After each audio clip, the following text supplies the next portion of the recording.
Tuhan.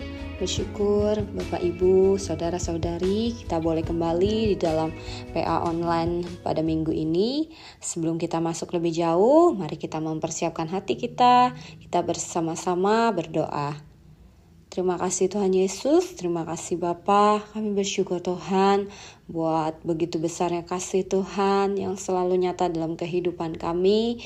Tuhan yang terus memelihara kehidupan kami, setiap langkah kami, Tuhan yang selalu menyertai kami. Kami bersyukur dan Tuhan, kami rindu untuk mengenal Engkau dan kehendak-Mu lebih dalam lagi melalui firman-Mu.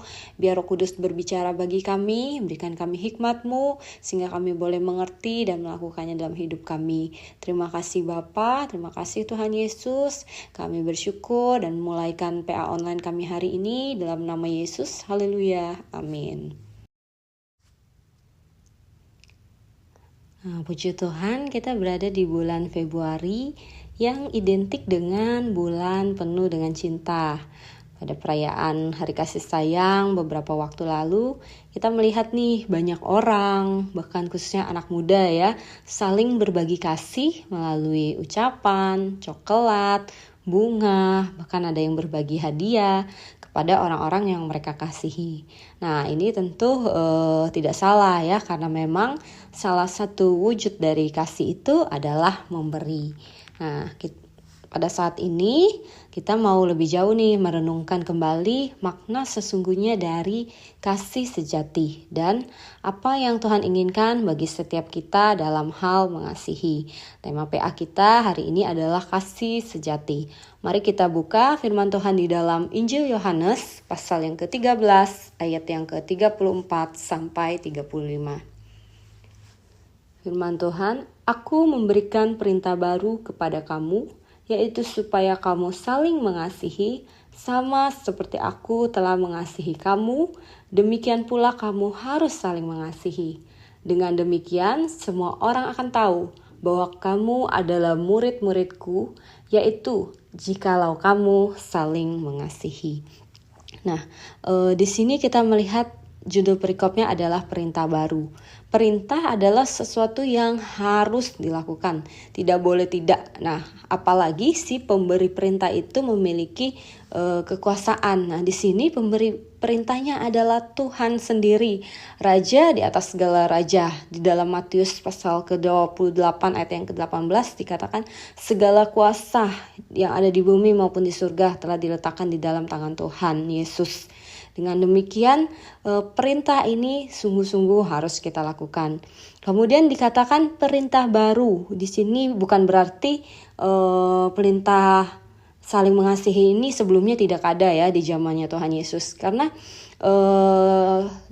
di dalam perjanjian lama pun, di dalam Imamat pasal yang ke-19 ayat yang ke-18, mungkin nanti saudara bisa baca bahwa Tuhan memerintahkan untuk saling mengasihi, selain mengasihi Tuhan Allah, tetapi juga mengasihi sesama manusia seperti dirimu sendiri.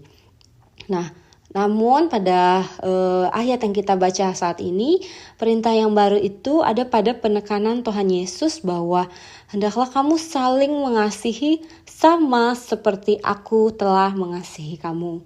Jadi tidak lagi sekedar mengasihi seperti diri sendiri, tetapi di dalam standar yang baru yang Tuhan tetapkan, yaitu kasih sejati adalah mengasihi seperti cara Tuhan Yesus mengasihi kita. Oke, kita maju. Nah, berarti mengasihi seperti Yesus. Nah, mencintai sendiri kita tahu sudah tidak mudah ya.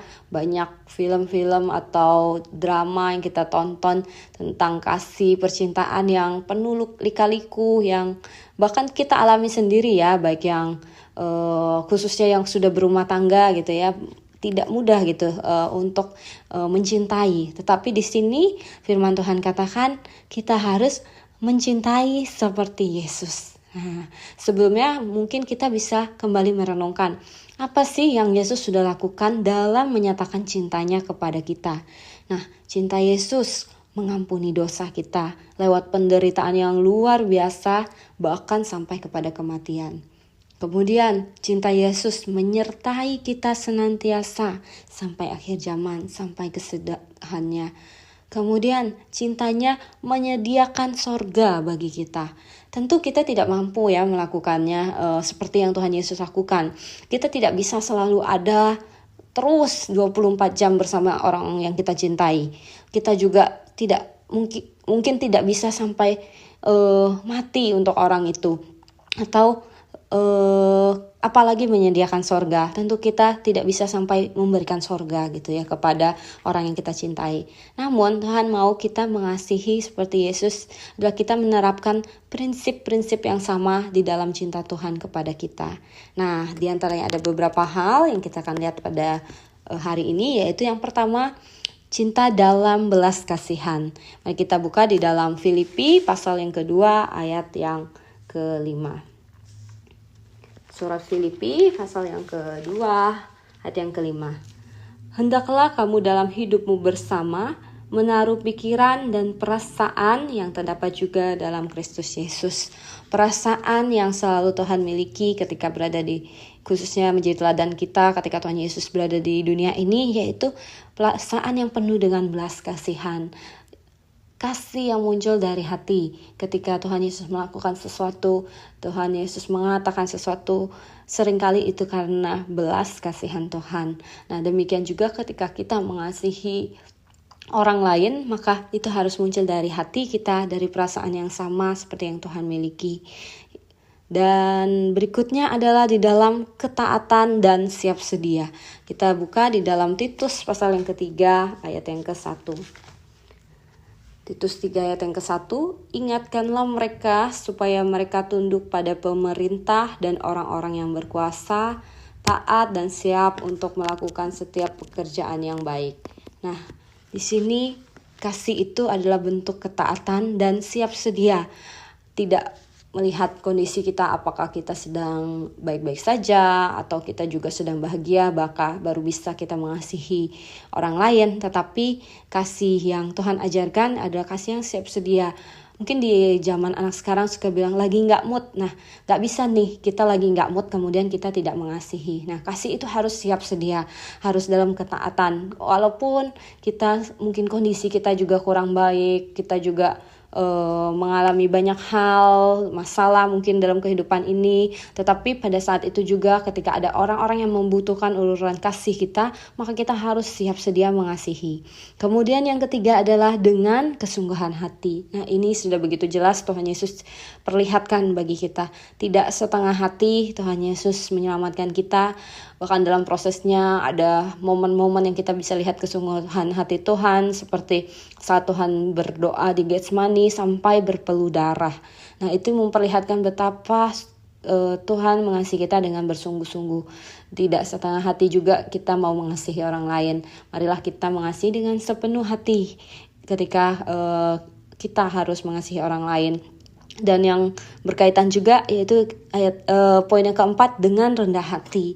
Nah, kita seringkali mengasihi atau uluran kasih memang biasanya kadang dilakukan, misalkan menolong itu kan berarti dari orang yang punya kemampuan menolong kepada orang yang butuh pertolongan. Nah, demikianlah jangan kita melakukannya dengan tinggi hati, tapi lakukannya dengan rendah hati. Kita tidak memandang rendah apa yang kita harus lakukan kepada orang lain.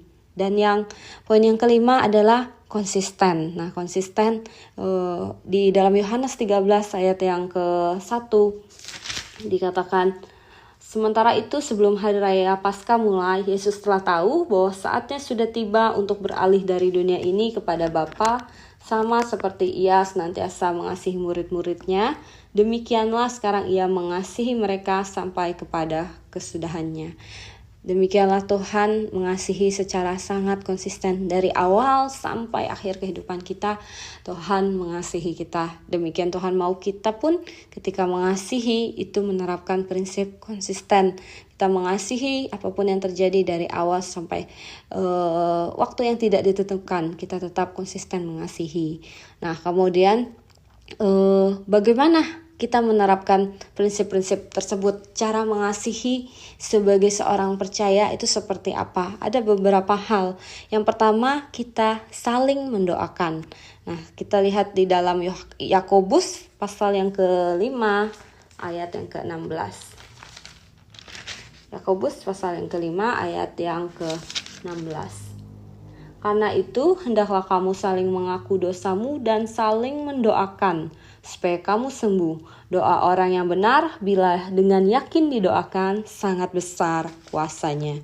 Demikianlah kita tahu bahwa setiap kehidupan kita, apabila kita menjalani hidup ini, kita ada di dalam topangan doa.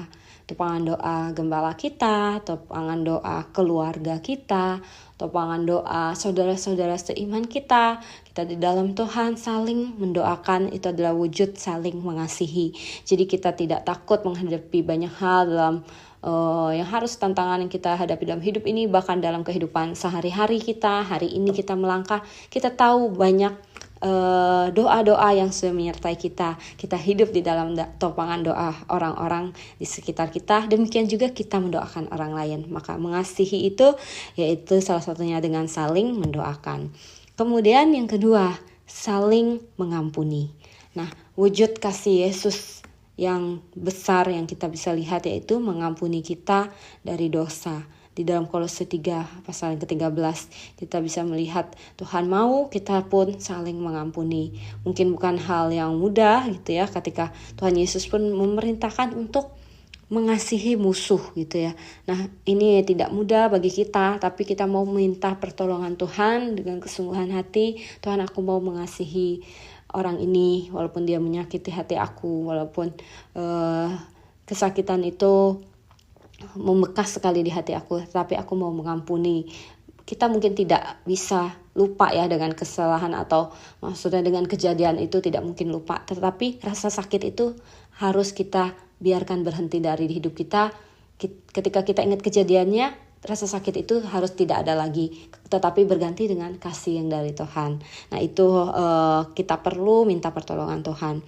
Kemudian yang ketiga, saling menolong. Nah, saling menolong dapat kita lakukan di dalam banyak hal. Secara langsung yaitu saling meringankan kebutuhan. Kita lihat di dalam 1 Yohanes pasal yang ketiga ayat ke-17. Nah, saudara bisa baca di sana bahwa ketika Tuhan mempercayakan kepada kita berkat, ketika Tuhan membuat kita mungkin secara ekonomi, secara finansial mungkin lebih baik daripada beberapa orang, atau Tuhan mempertemukan kita kepada orang-orang yang membutuhkan pertolongan dalam hal pemenuhan kebutuhan, maka Tuhan mau kita di dalam ketaatan terhadap perintah Allah sesuai dengan kemampuan kita menolong orang lain, meringankan kebutuhannya.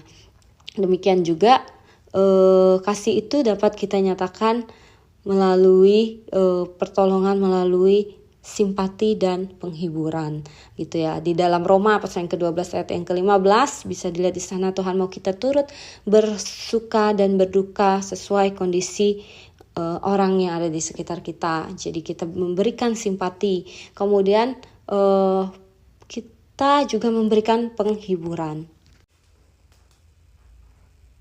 Penghiburan dapat kita lihat di dalam 2 Korintus pasal yang ke-1 ayat yang ke-3 dan yang ke-4. Firman Tuhan berkata, "Terpujilah Allah Bapa Tuhan kita Yesus Kristus, Bapa yang penuh belas kasihan dan Allah sumber segala penghiburan, yang menghibur kami dalam segala penderitaan kami, sehingga kami sanggup menghibur mereka yang berada dalam bermacam-macam penderitaan dengan penghiburan yang kami terima sendiri dari Allah." Nah, demikianlah kita dapat menyatakan kasih dengan menghibur orang lain melalui pengalaman penghiburan dari Tuhan yang kita mau pakai untuk menghibur saudara-saudara kita. Nah, demikianlah kita kembali ke ayat utama tadi, Yohanes pasal yang ke-13 ayat yang ke-35-nya dikatakan, "Dengan demikian semua orang akan tahu bahwa kamu adalah murid-muridku, yaitu jikalau kamu saling mengasihi." Nah, mengasihi sangatlah penting. Mengasihi dalam belas kasihan, mengasihi dalam ketaatan dan siap sedia, dengan kesungguhan hati, dengan rendah hati, bahkan dengan konsisten, seperti Tuhan Yesus mengasihi kita. Nah, ciri orang yang percaya adalah saling mengasihi. Kasih merupakan tanda pengenal bagi seorang Kristen. Bila kita tidak mengasihi sesama, maka firman Tuhan katakan dalam 1 Yohanes 3 ayat 17, kita tidak mungkin dapat mengasihi Allah. Nah, kasih Allah menjadi nyata bila kita mempraktekkannya dalam kehidupan ini. Kepada sesama melalui saling mendoakan, saling mengampuni, saling menolong, saling menghibur, dan banyak hal yang dapat kita lakukan seperti yang sudah Tuhan lakukan dalam kehidupan kita. Nah, hal lain tidak ada gunanya bila tidak dilakukan dengan kasih. Pelayanan kita bahkan sekalipun tidak akan berguna apabila tidak didasari oleh kasih di dalam 1 Korintus pasal yang ke-13 ayat 1 sampai ke-3. Nah, kasih merupakan kegenapan dari seluruh hukum Taurat. Iman, pengharapan dikatakan dapat berakhir di dalam 1 Korintus 13 ayat 8 sampai 13.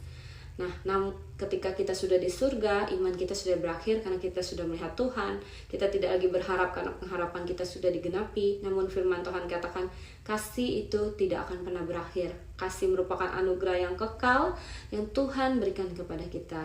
Nah, tentu kembali kita tahu mengasihi seperti Yesus tidak mudah. Tapi mari kita minta pertolongan Tuhan untuk mencurahkan kasih-Nya kepada kita. Pengiringan kepada Tuhan merupakan sebuah proses. Kita tidak bisa, mungkin kita belum sampai kepada kasih sejati yang seperti Tuhan berikan bagi kita. Tapi mari kita mau bertumbuh di dalam mengasihi, yakni kita mau mengasihi seperti Yesus sang cinta sejati kita. Demikianlah firman Tuhan. Mari saudara semuanya kita bersatu di dalam doa. Terima kasih Tuhan Yesus, kami bersyukur buat cinta Tuhan yang sejati dalam kehidupan kami, buat kasih Tuhan yang begitu besar, yang tidak bersyarat, yang tidak terbatas, yang terus Tuhan nyatakan dalam kehidupan kami. Tuhan Yesus, kami meminta pertolongan-Mu. Roh Kudus mampukan kami, ingatkan kami terus akan kasih Tuhan, curahkan terus kasih-Mu yang besar itu dalam kehidupan kami, sehingga kami boleh mengasihi sesama kami dengan kasih yang Tuhan curahkan dalam kehidupan kami. Kami menjadi orang-orang percaya yang menjadi terang Kristus karena kami saling mengasihi. Terima kasih Bapa, terima kasih Tuhan Yesus. Kami bersyukur untuk firman Tuhan dan kami tutup PA kami di dalam nama Tuhan Yesus Kristus. Haleluya.